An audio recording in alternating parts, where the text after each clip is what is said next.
जय हिंद। यदि आप बाल विकास एवं शिक्षा शास्त्र की व्यवस्थित तैयारी क्रम से करना चाहते हैं तो आपको ये वीडियो जरूर देखना चाहिए। बहुत ही महत्वपूर्ण प्रश्नों पर आज हम चर्चा करने वाले हैं जो कि आपकी परीक्षा के लिए बहुत उपयोगी सिद्ध होंगे। और एक एक प्रश्न ऐसा है कि आपको यहीं पर समझ करके याद कर लेना है, जिससे जब आपकी परीक्षा में ऐसे प्रश्न आए तो आप बिल्कुल परफेक्ट उत्तर दे के आए। कमेंट बॉक्स खोल लीजिए, लाइव वीडियो देख रहे हो तो लाइव चैट में आ जाइए और उत्तर देने के लिए तैयार रहिए। कम समय में ज़्यादा प्रश्न पढ़ने हैं।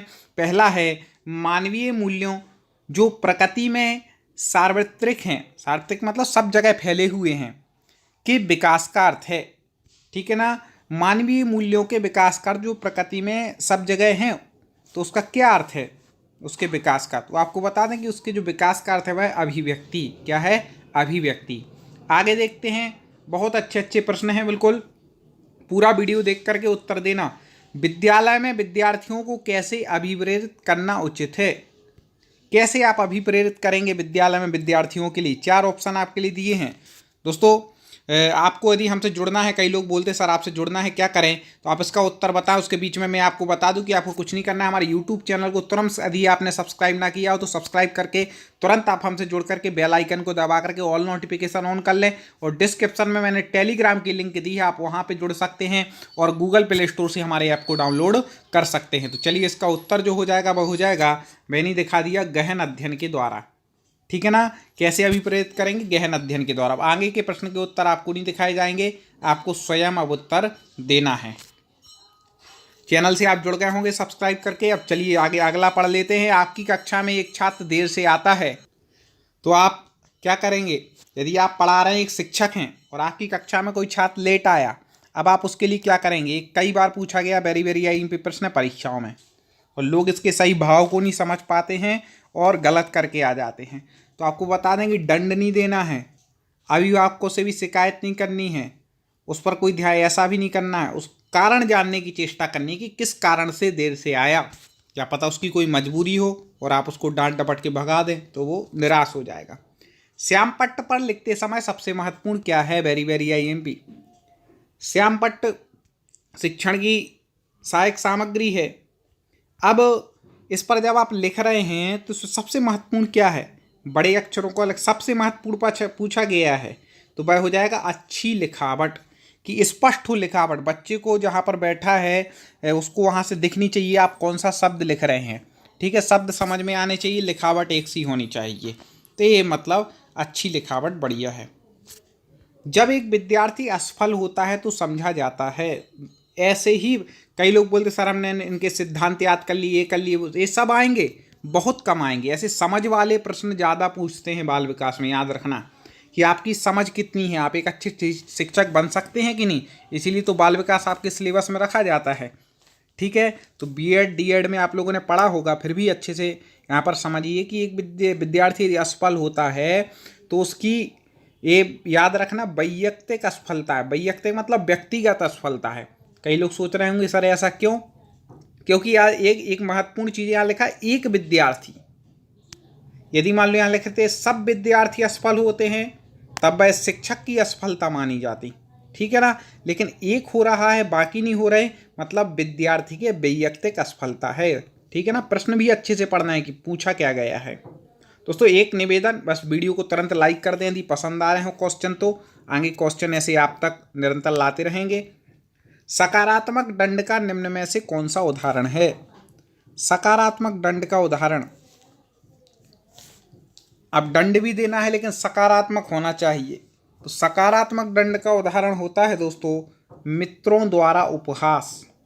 इसका मतलब क्या हुआ कि मित्र जब किसी बात पे बच्चे को पढ़ करके नहीं आए, याद करके नहीं आया, मित्र ने हंसी उड़ा दी, तो अगले दिन उसको अभी प्रेरणा मिलेगी कि अब मुझे भी कल पढ़ के आना है, मेरे ऊपर हंसे क्यों। तो एक प्रकार का सकारात्मक दंड, दुख तो होगा लेकिन प्रेरित भी होगा। विद्यालय से विद्यार्थियों को भाग जाने का कारण है। विद्यालय से विद्यार्थी भाग जाते हैं, जब आप भी पढ़ते थे तो भाग जाते थे कूद करके। क्यों भागते थे भाई? ये कारण आपको बताना है, जिससे कि आप जब शिक्षक बने तो विद्यार्थी ना भागे। जल्दी बता दीजिए। तो आपको बता दें कि इसका मूल कारण था समस्या के प्रति शिक्षकों की निर्दय अभिवृत्ति। ठीक है ना। क्या बच्चे की समस्या उसको ना समझ करके निर्दय अभिवृत्ति, अच्छे 4 डंडे लगाते थे, मुर्गा बना देते थे, खड़ा रखते थे कान पकड़ करके तो जो निर्दयी अभिवृत्ति होती तो बच्चा सोचता था भाग लो भैया इंटरवल के बाद, जिस टीचर का पीरियड है वो बहुत मानने वाले हैं भैया, उससे पहले इंटरवल में ही निकल लो स्कूल से, ठीक है ना। तो ऐसी स्थिति बनती थी। तो ये मेन कारण यही है। वैसे यही समझदारी आपको पेपर देते समय याद रखनी है। तो आपके बाल विकास के जो मैंने देखा लोगों के 20 से ज़्यादा अच्छे नहीं बता पाते 30 में से। क्यों? क्योंकि वो समझ वाले क्वेश्चन गलत करके आते। आपको नहीं करना है, आपको हमारे अभ्यास प्रश्न पत्र ऐसे लगाते रहना है। ऐसे पहले भी वीडियो लाए हैं, आगे भी लाते रहेंगे। बस सब्सक्राइब करके बेल आइकन को दबा करके ऑल नोटिफिकेशन ऑन आपने कर लिया होगा। निम्न कक्षाओं में शिक्षण की खेल विधि आधारित है, ठीक है ना। किस सिद्धांत के आधार पर है? तो आपको बता दें कि विकास एवं वृद्धि के मनोवैज्ञानिक सिद्धांत के आधार पर कक्षाओं में शिक्षण की खेल विधि आधारित है। विकास एवं वृद्धि के मनोवैज्ञानिक सिद्धांत के आधार पर। अगला है, बहुत महत्वपूर्ण प्रश्न आ गया। अधिगम के प्रथम में अभिप्रेरण क्या है? क्या करता है? अधिगम के प्रथम में अभिप्रेरण क्या करता है? तो आपको बता दें कि वह क्या करता है, नए सीखने वालों में अधिगम के लिए रुचि का सृजन करता है। क्या करता है? जो नए सीखने वाले हैं, अधिगम मतलब ज्ञान करने वाले हैं, उनके लिए रुचि का सृजन करता है अभिप्रेरण।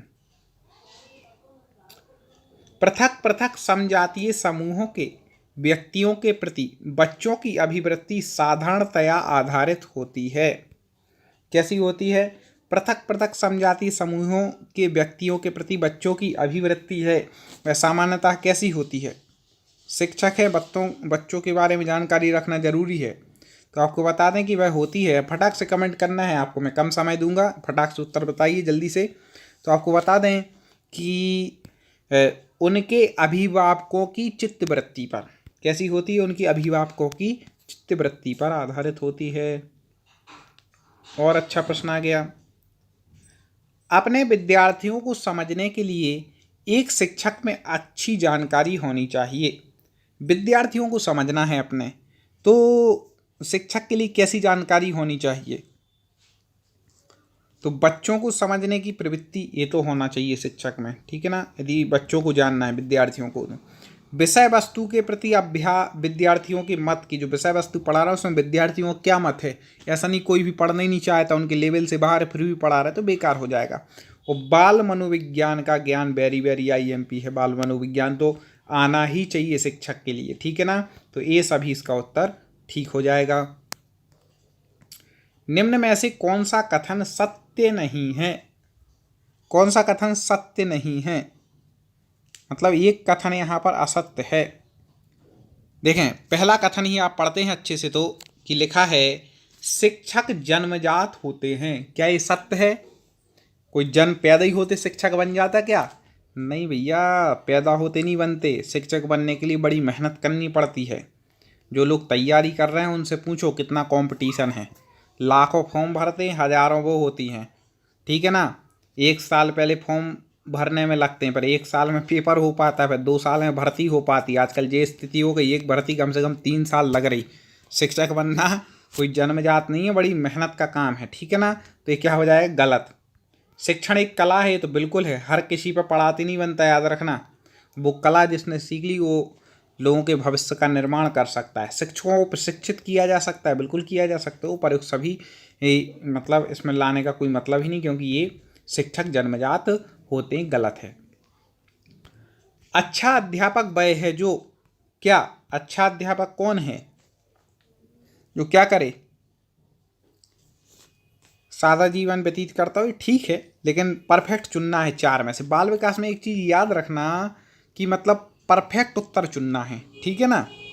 ये कोई बुरा उत्तर नहीं है, गलत नहीं लिख रहा। सादा जीवन शिक्षक का होना चाहिए। शिक्षक ये स्टाइल वाले बिल्कुल बाल आल कटा के आ जाए, मतलब लौंडे टाइप का लगे तो बच्ची हंसने लगे, तो ऐसा नहीं करना है, ठीक है ना। शिक्षक का सादा जीवन मतलब अच्छा होना चाहिए, आदर्श होना चाहिए। अपने विद्यार्थियों की सच्ची लगन रखता हो, ये सबसे बेस्ट है। कि अपने विद्यार्थियों से सच्ची लगन रखता हो, मेधावी परिश्रमी भी होना चाहिए, बिल्कुल अपने विषय में प्रवीण भी होना चाहिए, लेकिन 4 में से यदि परफेक्ट माना जाएगा सबसे, तो मेन यही है कि अपने विद्यार्थियों से सच्ची लगन रखता हो। ऐसे ही बाल विकास में चुनने पड़ते, कई बार लोग कन्फ्यूज हो जाते कि सभी ठीक लग रहा है, क्या करें। छात्रों को दंड देते समय अध्यापक के मन में क्या भावना होनी चाहिए। आपकी क्लास में कोई छात्र है, उसको आप दंड दे रहे हैं, तो उस समय आपके मन में क्या विचार चलना चाहिए। ये छात्रों को दुख हो जाए इसलिए दे रहे हैं, ठीक है, किसी की छात्रों में सुधार हो जाए, तो छात्रों में सुधार पैदा हो इसके लिए दंड देना चाहिए, ठीक है ना, ये याद रखना, बाकी ठीक नहीं है, छात्रों में सुधार पैदा हो इसलिए। यदि किसी कक्षा में अधिकांश छात्र प्रायः ऊँघते हुए पाए जाते हैं, तो कोई शिक्षक कक्षा पढ़ा रहा है और छात्र ऊँघ रहे हैं, तो इसका मतलब क्या हुआ, जल्दी बता दीजिए। कि शिक्षक को अच्छी फिल्म चला देनी चाहिए क्या, उस टाइम क्या करना चाहिए, क्या कारण है इसके प्रति। तो आपको बता दें, छात्रों के भौतिक वातावरण में कमी हो सकती है, बिल्कुल वातावरण ठीक नहीं हो सकता है, या अच्छा वातावरण हो कि बिल्कुल पंखे के नीचे बैठ गया हो तो भी ले सकता है। छात्रों में कोई कमी हो सकती है, बिल्कुल छात्रों में कोई कमी हो, शिक्षण में कोई कमी हो सकती है, ये भी ठीक है कि शिक्षक ही इतने रुचि करना पढ़ा रहा हो कि छात्रों को नींद आ रही हो, तो ये सभी कारण ठीक हो जाएंगे। एक वेरी आईएमपी प्रश्न आ गया, इसको याद रखना, बताने का भी प्रयास करना कमेंट में।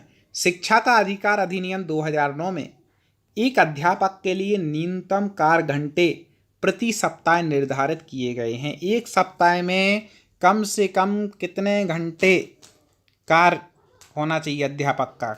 शिक्षा अधिकार अधिनियम 2009, ठीक है ना, जल्दी से बता दीजिए कितने घंटे बताए गए हैं। तो आपको बता दें कि वह बताए गए हैं टोटल एक सप्ताह में, हाँ बिल्कुल सही बता रहे हैं, 45 घंटे। कितने, 45 घंटे, याद रखिएगा इसको, 45 घंटे बताए गए हैं। अच्छा शिक्षण प्रकार यह है, अच्छा शिक्षण प्रकार कौन सा है इनमें से। तो आपको बता दें कि इसमें से अच्छा जो शिक्षण प्रकार माना जाएगा, इन चारों को पढ़ लीजिए एक बार। हाँ, शिक्षण व्यवसाय के प्रति ईमानदारी और निष्ठा का, ये मेन है। आज के समय लोगों ने शिक्षा को व्यापार तो बना दिया, लेकिन उसमें ना कोई ईमानदारी है ना निष्ठा है। लोग बच्चों से फीस ले लेते हैं और ज़बरदस्ती में जैसा तैसा हो सिलेबस कहते हो गया भाई कंप्लीट, कोई लगन से नहीं पढ़ाते, कभी क्लास ले रहे कभी नहीं ले रहे, फीस लेके पूरी रख ली। तो ये सब ईमानदारी निष्ठा नहीं होगी तो वो अच्छा प्रकार नहीं होगा, याद रखना। स्कूल के बाद अपने खाली समय में अध्यापक को क्या करना चाहिए। अब खाली समय में अध्यापक क्या करेगा, स्कूल के बाद खेलेगा कूदेगा मौज मस्ती करेगा, क्या करेगा। तो आपको बता दें कि जो अध्यापक होगा, अच्छा अध्यापक होगा श्रेष्ठ, वह क्या करेगा, तो वह करेगा, यहाँ जल्दी से फटाक से कमेंट करिए आप भी, स्वाध्ययन के द्वारा अपनी आय तथा ज्ञान को बढ़ाना चाहिए, ठीक है ना, अपने अध्ययन के द्वारा ज्ञान को वृद्धि करनी चाहिए। अधिगम को प्रभावित करने वाला व्यक्तिगत कारक है, व्यक्तिगत कारक बता दीजिए जो अधिगम का प्रभावित करता है। तो इसमें जो सबसे बेस्ट यहाँ पर अधिगम को प्रभावित करने वाला व्यक्तिगत कारक है परिपक्वता एवं आयु। जितना परिपक्व होगा, जितनी आयु बढ़ेगी, उतना अच्छा अधिगम और प्रभावित होगा, अधिगम अच्छा होगा, ठीक है ना, परिपक्वता एवं आयु। शिक्षण की समस्याओं को हल करने का दायित्व किसका है। शिक्षण में समस्याएं आई हैं तो दायित्व किसका है उनको हल करने का। लोग एक दूसरे के ऊपर दोष देते हैं कि ये काम आपका था, ये आपका था, लेकिन शिक्षण की समस्याओं को हल करने का यदि दायित्व पूछ लिया जाए दोस्तों, तो आपको उत्तर लगाना है शिक्षकों का। किनका है, शिक्षकों का, क्योंकि वो छात्र से डायरेक्ट कनेक्ट हैं, ठीक है ना, तो उनका ही दायित्व है। यदि आपको अंतः सेवा प्रशिक्षण के लिए कहीं भेजा जाए तो आप वहाँ क्या करेंगे, जल्दी बता दीजिए। अंतः सेवा प्रशिक्षण के लिए कहीं भेजा जाता है तो क्या करेंगे साहब। हाँ, अनुभवी अध्यापकों से अनुभव सीखेंगे, बिल्कुल, जो साथी और अध्यापक होंगे अनुभवी होंगे उससे अनुभव सीखेंगे, नई नई शिक्षण विधियाँ सीखेंगे, ये भी ठीक है, शिक्षकों से अपना संपर्क बढ़ाएंगे, बिल्कुल ठीक, ये भी सही है, ये सभी उसका उत्तर ठीक हो जाएगा। आगे देखते हैं, शिक्षण अभिरुचि का एक महत्वपूर्ण पहलू यह भी है। दोस्तों अभी तक लाइक ना किया हो तुरंत एक बार लाइक मार दीजिए, लाइक कर दीजिए तुरंत से फटाक से। तो शिक्षण अभिरुचि का एक महत्वपूर्ण पहलू यह भी है, क्या है, क्या है इन चार में से शिक्षण अभिरुचि का। अब मैंने देखा बाल विकास एवं शिक्षा शास्त्र में अधिकतर मित्र क्या करते हैं, जहाँ भी ये सभी दिखा लगाया आगे बढ़ गए। हर जगह भाई ये सभी ठीक नहीं होगा, ठीक है ना, गड़बड़ करके मत आना। तो यहाँ पर जैसे ये सभी ठीक नहीं, यहाँ पर है शिक्षण को छात्र उन्मुख बनाने की क्षमता।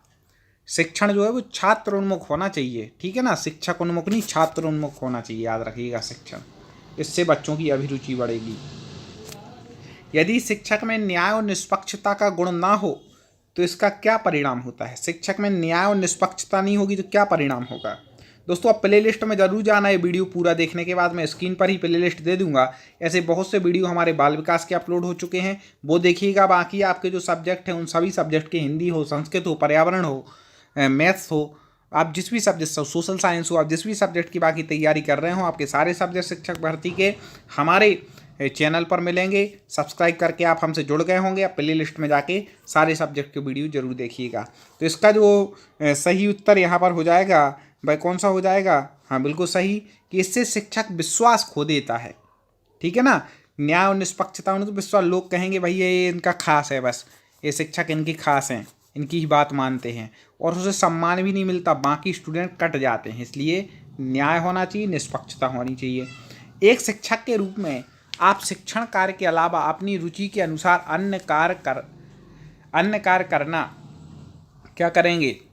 एक शिक्षक हैं और आप शिक्षण के कार्य के अलावा अन्य कार्यों में अपनी रुचि के अनुसार कार्य करना, क्या आपको अच्छा लगेगा कि नहीं, पसंद करेंगे, नहीं करेंगे, कि अपमान समझेंगे कि मैं शिक्षक होने के बाद दूसरा कार्य कर रहा हूँ, क्या करेंगे, पसंद करेंगे।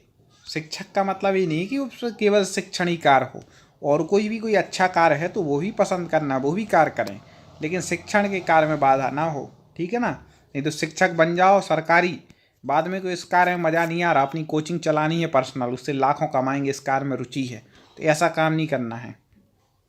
शिक्षक की रुचि का अध्यापन कार्य में महत्व है। कितना महत्व है भाई, शिक्षक की रुचि का अध्यापन कार्य में महत्व कितना है, तो आपको बता दें कि भाई कितना है, बहुत अधिक है। बिल्कुल सही पहचान रहे थे आप लोग भी, कमेंट में बड़े अच्छे उत्तर देते हैं। एक शिक्षक के लिए सफल शिक्षण कार्य हेतु आवश्यक है। एक शिक्षक है, उसको सफल शिक्षण कार्य करना है तो उसके लिए क्या आवश्यक हो जाएगा, तो सबसे ज़्यादा उसके लिए आवश्यक है कि आप जो पढ़ा रहे हैं आपकी उस विषय पर क्या होनी चाहिए, पकड़। क्या हो जाएगा, विषय पर पकड़। आगे है, शिक्षण प्रशिक्षण का मूलभूत उद्देश्य है। शिक्षण प्रशिक्षण मूलभूत उद्देश्य क्या है, क्यों शिक्षण प्रशिक्षण दिया जाता है, तो आपको बता दें कि जो शिक्षण प्रशिक्षण का मूलभूत उद्देश्य है भाई क्या है, कि जिससे क्या हो, शिक्षण प्रशिक्षण दिया जाएगा। शिक्षण का प्रशिक्षण, आप समझे ना, कि शिक्षक को जो प्रशिक्षण दिया जाता है तो वो शिक्षण प्रशिक्षण है, कैसे पढ़ाना है, इसका प्रशिक्षण। तो इसका जो मूलभूत उद्देश्य हो जाएगा भाई, हो जाएगा शिक्षकों में आवश्यक कौशल का विकास करना। ऐसे कोई भी शिक्षक नहीं बन जाता, पढ़ाने की भी एक विधि है, ठीक है ना। तो इसलिए कई लोग बीएड डीएड करते नहीं हैं, ठीक है ना, और बोलते हम अच्छे शिक्षक हैं, अब उन्हें पढ़ाने की पता ही नहीं कैसे पढ़ाना है बच्चों को, कैसे टैकल करना है। तो केवल किताब खोल करके बोलने से शिक्षक नहीं बनते हैं, ठीक है, ये सब विधि सीखनी पड़ती है। यदि आप कोई त्रुटि करते हैं तो आप क्या करेंगे, यदि आपसे कोई गलती हो गई, आप एक शिक्षक हैं तो क्या करेंगे, उसको गलती को ढांक देंगे, क्या करेंगे, नहीं, क्या करेंगे, अपनी त्रुटि को स्वीकार कर क्षमा मांग लेंगे, हाँ मेरे से गलती हुई है, मैं क्षमा चाहता हूँ, आगे से ऐसा नहीं करूँगा। शैक्षिक प्रौद्योगिकी शिक्षक की सहायता करती है। शैक्षिक प्रौद्योगिकी है वह शिक्षक की सहायता करती है, किसमें, तो आपको बता दें कि शैक्षिक प्रौद्योगिकी शिक्षण को क्या करती है, प्रभावी बनाने में सहायता करती है। ठीक है दोस्तों, लाइक जरूर कर लेना वीडियो को, चैनल को सब्सक्राइब करके आप जुड़ गए होंगे।